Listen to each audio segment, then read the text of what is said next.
예수님의 생애를 잘 관찰하면 예수님은 때를 중요시 했음을 알 수가 있어요. 뭐를 중요시 했다고요? 때를 중요시 했다는 겁니다. 내가 지금 말해야 할 때인지, 침묵해야 될 때인지, 나서야 할 때인지, 나서지 말아야 할 때인지, 기적을 행할 때인지, 기적을 자제해야 할 때인지, 때를 중시했습니다. 예수님이 공생애를 시작하신 것이 30세잖아요. 그런데 세례 요한 등장 이후에 예수님이 공생애 시작했습니다. 세례 요한이 등장해서 예수님의 오심을 공지한 이후에 예수님이 등장하십니다. 세례 요한 등장 이전에 예수님은 나타나지 않았어요. 공생애를 시작하지 않았어요. 때를 생각하신 것입니다. 예수님이 사역하시다가 세례 요한이 헤롯 안티파스에 의하여 목이 베이는 끔찍한 사건이 일어납니다. 이게 얼마나 불의한 일입니까?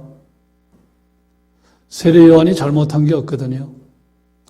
헤롯 안티파스가 자기의 제수, 이복 동생이긴 하지만 자기의 제수를 불의하게 취한 것에 대해서 세례 요한이 그것은 불의한 일이다라고 지적했는데 그것이 문제가 돼서 나중에 헤롯 안티파스에 의해서 목이 배임받은 사람이 세례 요한인데 세례 요한이 억울하게 죽었잖아요.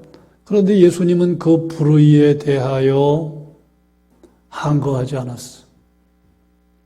예수님의 목표는 십자가 고난, 십자가 죽음이었기 때문에 예수님은 예루살렘에 입성하신 이후에는 기적을 자제하셨습니다. 예수님이 기적을 많이 행하시긴 했지만 바리새인과 사두개인들이 기적을 요청했을 때는 기적을 거부하셨습니다. 예수님께서 빌립보 가이사랴에서 비로소 자신의 십자가 고난과 죽음을 말씀을 하셨는데 이것은 결정적으로 때를 중시한 모습입니다. 빌립보 가이사랴에 예수님께서 제자들과 함께 있을 때는 예수님의 공생의 사역의 중간쯤으로 여겨지는데 예수님이 제자들에게 묻습니다. 세상 사람들이 나를 누구라고 하느냐? 세상의 여론을 듣는 것입니다. 그때 예수님의 제자들이 세상 사람들의 생각을 반영해서 이렇게 생각합니다. 저렇게 생각합니다. 세상 사람들은 그렇게 생각합니다. 라고 대답했을 때 예수님은 제자들을 향하여 그러면 너희는 나를 누구라고 생각하느냐? 라고 물으셨죠. 그때 나서기를 좋아하는 제자, 수제자 베드로가 주는 그리스도시요 살아계신 하나님의 아들입니다. 라고 대답을 했습니다. 예수님이 크게 칭찬하십니다. 베드로의 신앙 고백이 정확하다는 뜻이겠죠. 예. 주는 그리스도시요. 그리스도라는 말은 헬라어인데요. 히브리어로는 메시아입니다. 메시아. 그냥 뜻을, 그리스도라는 말은 기름 부음 받은 자인데, 구약에서는 왕이 기름 부음 받았습니다. 선지자가 기름 부음 받았습니다. 제사장이 기름 부음 받았습니다. 그런데 베드로가 예수님을 향해서 주는 그리스도시오라고 말한 것은 예수님은 구원을 위한 왕입니다. 구원을 위한 메시아입니다. 선지자입니다. 구원을 위한 제사장입니다. 세 가지 직분을 다 가진 구원을 위한 분이십니다. 다시 말하면 예수님이 세상의 구세주이심을 고백한 거예요. 그리고 살아계신 하나님의 아들이라는 말은 예수님에게는 신성이 있습니다. 그 뜻입니다. 다시 말하면 예수님이 하나님이십니다. 그런 고백이에요. 그때 예수님이 크게 칭찬하셨지요. 자, 여러분도 예수님을 믿고 저도 예수님을 믿는데 여러분은 예수님에 대해서 어떤 고백합니까? 예수님은 누구라고 생각하십니까? 여러분, 여러분의 입술에서 예수님은 구세주입니다. 그런 고백이 없다면 심각한 것입니다. 예? 그러면 그 사람은 구원 못 받아요. 예? 그 사람은 교회 다니는 사람일 뿐입니다. 여러분의 입술에서 반드시 예수님은 구세주입니다. 예수님은 하나님이십니다. 이런 고백이 있어야 제대로 믿는 거예요. 바로 믿는 겁니다. 그런 고백이 없으면 심각한 겁니다. 교회는 다니지만 구원 못 받는. 자, 베드로의 고백이 우리 모두의 고백이 되기를 바랍니다. 예. 자, 베드로의 고백을 들으신 다음에 예수님은 의미심장한 말씀을 하셨어요. 오늘 말씀 21절, 이때로부터 예수 그리스도께서 자기가 예루살렘에 올라가 장로들과 대제사장들과 서기관들에게 당시 종교 지도자들에게 많은 고난을 받고 죽임당하고 제3일에 살아나야 할 것을 제자들에게 비로소 나타내시니 이제는 때가 되었다. 나의 십자가 고난과 죽음을 말해야 할 때가 되었다고 판단하시는 거예요. 이 때를 생각하시는 거예요. 지금은 이제 때가 되었다. 예. 지금까지는 예수님의 순환이 암시되었을 뿐인데요. 이제부터는 본격적으로 예수님의 고난이 언급이 됩니다. 이제는 때가 됐다고 보신 거예요. 지금까지는 기적 중심의 사역을 하셨는데 이제부터는 순환 당하시는 모습을 보여줍니다. 그래서 예루살렘 입성한 다음에는 기적 이야기가 안 나와요. 예.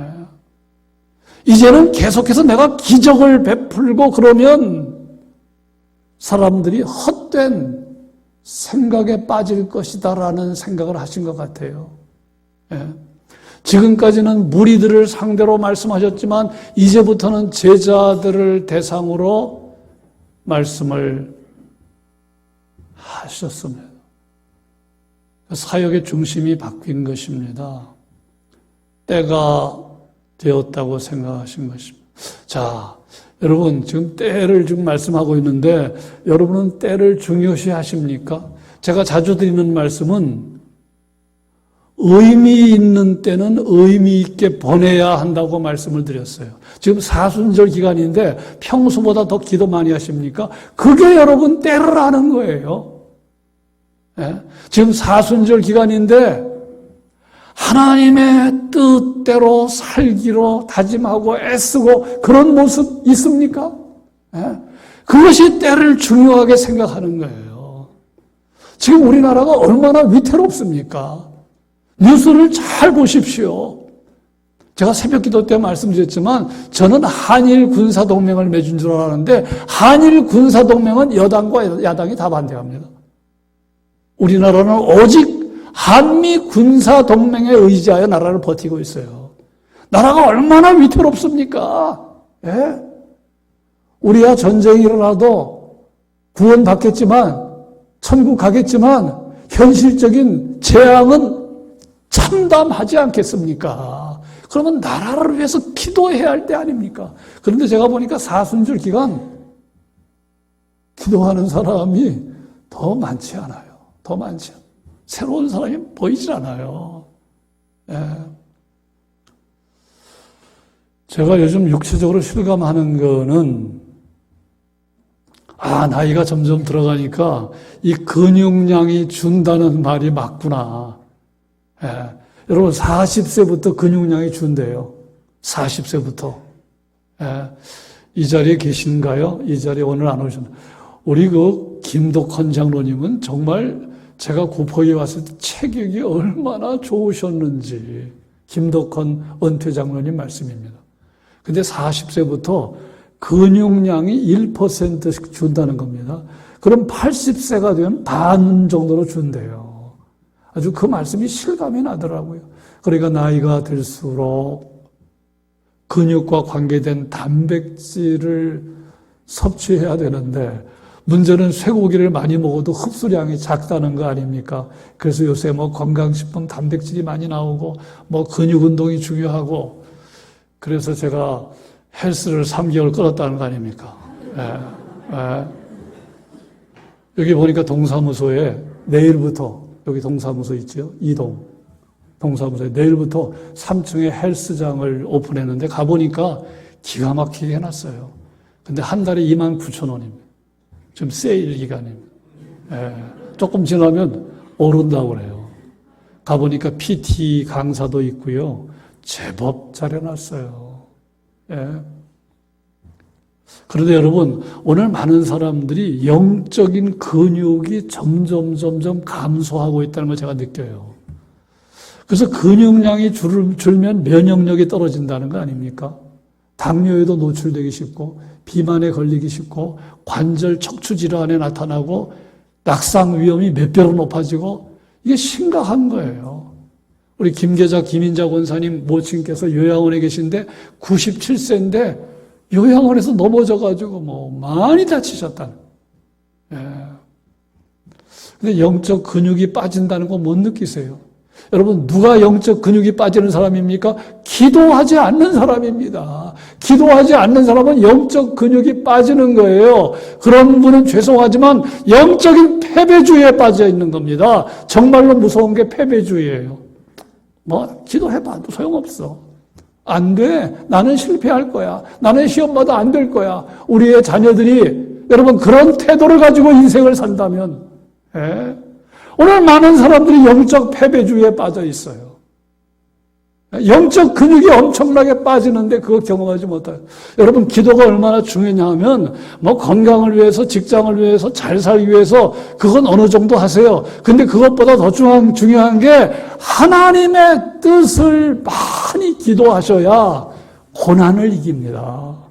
그래야 영적으로 풍성한 삶을 사는 거예요. 맨마다 세상적인 것만 구하고 하나님의 뜻을 구하지 않으면 여러분 고난 이기기가 어려워요.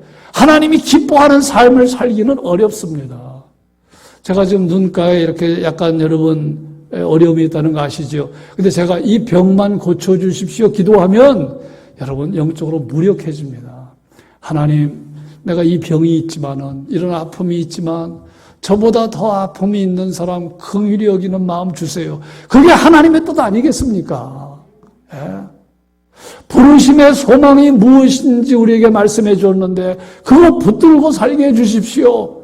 여러분 그런 기도를 많이 하면 기도를 갖다 생각할 땐 우리는 자꾸 뭐 개인적인 욕심 그런 것만 자꾸 생각하는데 그런 것도 기도하시지만 더 결정적으로 기도해야 되는 거는 하나님의 뜻을 기도하면 세월이 갈수록 하나님이 기뻐하는 사람이 되는 겁니다. 예. 여러분 그게 아름답지 않겠어요? 세월이 갈수록 하나님이 기뻐하는 사람, 하나님이 기뻐하는 사람이 되는 거 이게 얼마나 멋있는 겁니까? 예. 우리 정주 장로님께서 어제 강남 세브란스에서 퇴원하셨는데 저한테 그런 고백하시더라고요. 병상에 있다 보니까 정말 어려운 사람들을 생각하게 됐다는 거예요. 어려운 사람들의 형편을 생각하게 됐다는 거예요. 그러면서 건강이 회복되면 내가 목사님과 함께 어려운 사람들 신방하면 좋겠다. 예? 여러분 그게 병상에서 깨달은 하나님의 뜻이라면 위대한 거 아니겠습니까? 병상에서 고쳐주십시오. 예? 그 기도만 했다면 그 기도 하지 말라는 게 아니에요. 예. 그래서 여러분 그런 기도를 많이 하면 나도 모르게 세월이 갈수록 점점 하나님의 뜻을 이루는 삶이 되는 거고 하나님의 영광을 위해 사는 삶이 되는 건데 그런 기도를 안 하면 뭐 별 수 없는 겁니다. 별 수. 예. 그래서 예수님이 때를 중요시하게 생각했듯이 우리도 때를 중요하게 생각하는데 지금은 정말로 나라를 위해서 기도하고 우리가 더 하나님의 사람으로 발전될 수 있도록 기도해야 되지 않겠습니까? 예수님의 말씀은 겉으로 보면은 이게 좀 어두운 말씀이잖아요. 고난을 말씀하시고 죽음을 말씀하시고 딱딱한 말씀입니다. 받아들이기 어려운 말씀인데 사실은 그렇지 않지요. 이 말씀은 온통 이게 우리를 설레게 하는 말씀입니다. 겉으로 보면 위로의 말씀이 아니고 복받으라는 말씀이 아니기 때문에 우리에게 절망으로 다가오는 듯하지만 예수님의 십자가 고난과 죽음의 말씀은 우리를 흥분하게 하는 말씀이에요. 왜 그렇습니까? 우리의 죄 문제를 해결하는 구원 사건을 말하는 거잖아요. 여러분, 개인이건 공동체건 국가건 왜 불행해집니까?